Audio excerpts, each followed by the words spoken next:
Vote bank का एक खेल। मुझे पूछते रहे साहब 90 दिन तक भाग गए, आप क्या कर रहे हो? 25 दिन हो गए, 35 दिन हो गए, 40 दिन हो गए, सिंदूर इसका जवाब नहीं, आतंकवादी कहां गए?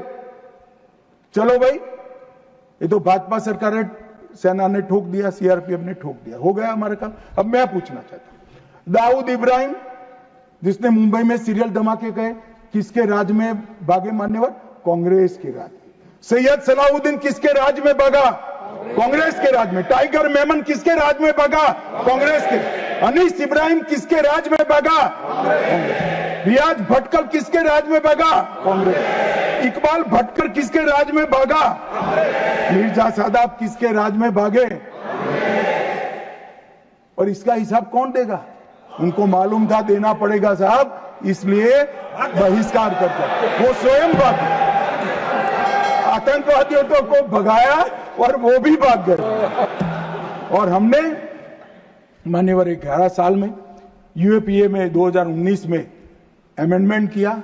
इसके तहत, अमेंडमेंट के तहत 57 लोगों को आतंकवादी घोषित किया है। एनआईए का अमेंडमेंट किया, देश के बाहर जांच करने के हमने अधिकार लिए।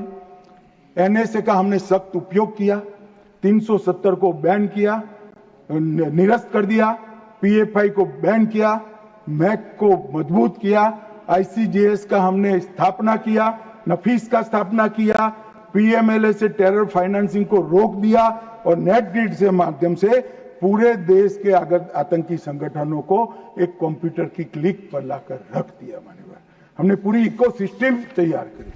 और मान्यवर, ये जो कह रहे हैं, कल पूछ रहे थे कैसे आते हैं, मान्यवर मैं फिर से कहना चाहता हूं कि इतनी कठिन सरहद, कई जगह सुरंगें बनाते हैं और बना सकते हैं। मान्यवर, इसको रोकने के हम तकनीकी उपाय कर रहे हैं, कुछ समय में ही हो जाएगा।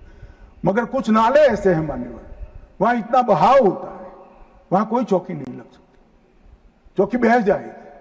वो घुस रहे हैं, मगर उन्होंने क्या स्टैंड लिया था? राहुल गांधी ने कहा, जब 2011 में हमला हुआ, उन्होंने कहा सभी आतंकी हमलों को रोकना संभव नहीं है। जवाहरलाल नेहरू ने कहा घुसपैठियों को कोई रोक ही नहीं सकता। मैं मानता हूं कि अभी भी पाकिस्तान कुछ आतंकी हमले कर पा रहा है, अभी भी कुछ घुसपैठ होती है, काफी कम हुआ है मान्यवर। मैं जिम्मेदारी के साथ बोलने वाला हूं, देश की जनता सुन रही है, काफी कुछ कम हुआ है, मगर हम कभी ऐसे हथियार नहीं डालते। मैं आज सदन के सामने कहना चाहता हूं, घुसपैठ और आतंकवादी घटनाओं को समाप्त करने के लिए नरेंद्र मोदी सरकार कृत निश्चयी, दृढ़ता के साथ हमारा